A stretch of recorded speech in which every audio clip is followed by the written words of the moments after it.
শুভ সকাল বন্ধুরা, তোমরা সবাই কেমন আছো? আশা করছি সবাই খুব ভালো আছো, সুস্থ আছো। আমিও বেশ ভালো আছি। আর এখন বাজে ঘড়ির কাঁটায় 6টা, আর আজ হচ্ছে শনিবার। দেখো, সকাল 6টা নাগাদ ঘুম ভেঙে গেল। ঠিক ঘড়িতে 5টা নাগাদ অ্যালার্ম দিই, কিন্তু আবার জানি না, আবার অ্যালার্ম বন্ধ করে আবার শুয়ে পড়ি। কেন জানি না, উঠতেই ইচ্ছা করে না, আর উঠতে পারি না। যতই চেষ্টা করি না কেন ওঠার, তাও উঠতে পারি না। আর দেখো, ঘুম থেকে উঠেই তুলসী বাটি প্রণাম সেরে নিয়ে তারপরে গাছের কটা ফুল তুলে নিলাম, কারণ সব ভোর থেকেই ফুল তোলা শুরু হয়ে যায় 4টে থেকেই, কিন্তু একটাও ফুল পাওয়া যায় না। যে কটা ফুল ছিল সে কটা ফুল আগে তুলে নিলাম, নাহলে আর পাবো না। ওই জন্যই তাড়াতাড়ি তুলে নিলাম। আর দেখো, ফুল তুলে নিয়ে দৌড়ে উঠোনটা ঝাড় দিয়ে নিয়েছি সামনেটুকু, তারপরে জল দিয়ে নিয়ে ঘর বারান্দাটা মুছে নিচ্ছি। আর ভেতরের ঘরটা মুছে দরজাটা খুলিনি, বন্ধ করে রেখে দিয়েছি, কারণ এসি চলছিল, নাহলে ঠান্ডাটা বেরিয়ে যাবে। ওই জন্য দরজাটা বন্ধ করে দিয়েছি। দেখো, আমার নিচের ঘর দোর সব মোছা কমপ্লিট হয়ে গেল। আর রান্নাঘরটাও বেশ ভালো মতো মুছে নিলাম। আর কিছু আগের দিনের এঁটো বাসন ছিল, কারণ প্রতিদিন রাত্রে তো মাজা হয় না। আর যে কটা বাসন থাকে, ধরো খাওয়া দাওয়ার পর যে কটা বাসন থাকে সে কটা রেখে দিই, বেশি রাত হলে আর মাজি না। আর যদি তাড়াতাড়ি খাওয়া দাওয়া কমপ্লিট হয়ে যায় তাহলে মেজে নিই। আর আগের দিন রাত্রেবেলায় একটু প্রেশারে ভাত করেছিলাম, ওর জন্য আর মাজা হয়নি। মানে আলসেমি করেই বলতে পারো, মাজা হয়নি। ওই জন্য রেখে দিয়েছিলাম যে সকালবেলায় উঠে মাজবো। তারপরে দেখো, একবারে বাসি বাসন, এঁটো বাসন ছিল, সেগুলো মেজে নিয়ে তারপরে একবারে স্নান সেরে নিয়েছি। আর কিছু ছেলের স্কুলের ড্রেস ছিল, সেগুলো ধুয়ে নিলাম, নাহলে আর সময় হবে না, কারণ শনিবারটা আর রোববারটাই ছুটি থাকে। ওই জন্য শনিবারে স্কুলের ড্রেসগুলো কেচে দিলাম। তারপরে একবারে স্নান করে দেখো, আর ওপরে উঠলাম না, কারণ দুটো ড্রেস ছিল স্কুলের, আর আমার একটা নাইটি ছিল, তার জন্য আর ছাদে উঠলাম না। আর প্রচণ্ড রোদ, এত সকালবেলায় এত রোদ উঠেছে যে তার জন্য ছাদে গেলাম না। নিচেই যেটুকু জায়গা আছে ওইখানটায় নেড়ে দিলাম। তারপরে দেখো, রান্নাঘরে সোজা চলে এসে ভাত বসিয়ে দিলাম, কারণ অনেকটাই লেট হয়ে গেছে। ধরো প্রায় 9টা বাজতে চলেছে এখন, তার জন্য তাড়াতাড়ি করে ভাতটা বসিয়ে দিলাম। আর এদিকে ছেলে ঘুম থেকে উঠেও ধরো আঁকতে বসে পড়েছে, তোমাদেরকে দেখানো হয়নি, কারণ আমি তখন বাইরে কাজ করছিলাম, ওই জন্য ওকে আর দেখানো হয়নি। আর এদিকে দেখো, চালটাও বাড়ন্ত ছিল, চালটা ঢেলে নিলাম।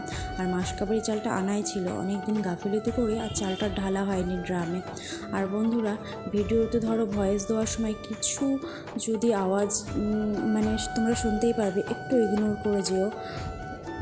আর এদিকে দেখো, শাশুড়ি মায়ের জন্য চা করে নিচ্ছে। আর আমার সকালবেলায় আমি চা খাই না, আর আমার একদমই ভালো লাগে না এখন চা খাওয়া, মানে ছেড়ে দিয়েছি বলতে পারো। আগে যাও একটু খেতাম র চা বা দুধ চা, এখন সেটাও খাই না। ভালো লাগে না চা খেতে বলতে পারো। আর যখন একটু ইচ্ছে হয় খাই, তাও আবার মানে তোমাদের দাদাভাই খুব বকাবকি করে যে চা খেও না বা কিছু, কারণ শরীরের পক্ষে আর আমার একটু গ্যাসের প্রবলেম, ওর জন্যই চা খেতে বারণ করে। আর সকালবেলায় উঠেই ধরো আমি 1 গ্লাস জল খেয়ে নিই, 1 গ্লাস কি 2 গ্লাস, এটা আমার প্রতিদিনের রুটিন। আর সকালবেলায় জল না খেয়ে কাজ করতে মানে একদমই ভালো লাগে না। আর ধরো স্নান করে এসেছি, দেখে মনেই হচ্ছে না যে স্নান করেছি বা কিছু, ঘেমে একদম অস্থির হয়ে পড়েছি। আর ওদিকে দেখো, ভাত বসিয়ে দিয়ে সেই রান্নাঘর থেকে ভাবলাম তোমাদের দাদাভাই উঠে গেছে, সেই জন্য সেই ফাঁকে ভাবলাম বিছানাটা গুছিয়ে নিই, ওই জন্য বিছানাটা একটু গুছিয়ে নিচ্ছি। আর দেখো, বিছানার চাদরটা এত পরিমাণে রং উঠে গেছে, পুরো সাদা হয়ে গেছে। আর তাই ভাবছি আর এই চাদরটা পাতবো না, আর ভালোও লাগে না চাদরটা। দেখো, পাশ বালিশের মানে কভারের কালারটা আর চাদরের কালারটা অনেকটাই হয়ে গেছে। পাশ বালিশের কভারের রঙটা ধরো ওঠেনি, কারণ আমার একটা ভুলের জন্যই এই জিনিসটা হয়েছে। কারণ আমি না নতুন বেলাতেই চাদরটা পাতার পরে 1 সপ্তাহ পাতার পরেই আমি একটু হালকা গরম জলে দিয়েছিলাম, তার জন্যই আরও রঙটা মানে সবই উঠে গেছে। আর এই কালারগুলো একদমই থাকে না। আর চাদরটা নতুন বেলাতে কিন্তু খুব সুন্দরই ছিল। আর তারপরে দেখো, বিছানা গুছিয়ে নিয়ে এদিকে রান্নাঘরে চলে এসেছি। তোমাদের দাদাভাইকে বলেছিলাম যে কি রান্না হবে বাজারটা করে নিয়ে এসো। আধ ঘন্টা বাদে এসে বলছে যে ডাল বসাও, কিছু বাজার হাট পাইনি। আর ধরো একটু সবজি নিয়েছিলাম, পটল ভাজা করলাম, আর তোমাদের দাদাভাই একটু বেগুন নিয়ে এসেছিলো, ওই বেগুনটা ভাজলাম, কারণ আজকে শনিবার, এমনিতেও তো নিরামিষ খাওয়া হয় না আমাদের, তাও ভাবলাম চলো তাহলে আজকে নিরামিষই করা যাক। তোমার দাদাভাই বলেছিল যে আলুর তরকারি করতে, কিন্তু আমি বললাম না থাক, আলুর তরকারি করবো না, একটু ডাল করি, একটু পটল ভাজা করি, একটু বেগুন ভাজা করি। তারপরে দেখো খাওয়া দাওয়া কমপ্লিট করে নিয়ে তোমাদের সঙ্গে আর পরে কথা বলা হয়নি। তারপর ঠিক বিকেল নাগাদ চলে এসেছিলাম। আগের দিন রাত্রেবেলা একটা তাল নিয়ে এসেছিলো তোমাদের দাদাভাই, সেই তালটা একটু মেরে নিচ্ছি। আর দেখতে পাবে মানে তালটা মানে মারার জন্য কটা যে ঝুড়ি আমি ব্যবহার করেছি তোমাদের কি বলবো, তাও কিন্তু আমি হাল ছাড়িনি। এরমভাবেই টুকটুক করে কিন্তু তালটা ঠিক মেরে নিলাম।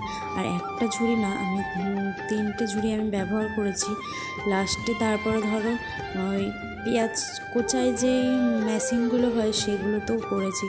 কি বলবো তোমাদের, আমি বিরক্ত হয়ে পড়েছিলাম। তারপরে না, ভাবলাম হাল ছাড়বো না, এইটা তালটা গুলিয়েই তারপরে আমি এটা রাখবো। তারপরেও তোমার দাদাভাই বলছিল যে এটা রেখে দাও, তোমাকে আর করতে হবে না, মা করে দেবে, নাহলে আঁশগুলো সব ঢুকে যাবে। কারণ আমি কোনোদিনও তাল মারিনি এরমভাবে, ফার্স্ট টাইম মারছি। তারপরে একটা আটি রেখে দিয়েছিলাম শাশুড়ি মায়ের জন্য। বন্ধুরা, তোমরা কী করছো? তোমাদের কি চা খাওয়া হয়ে গেছে? দেখো আমাদের এখনো চা খাওয়া হয়নি। আর রান্নাঘরে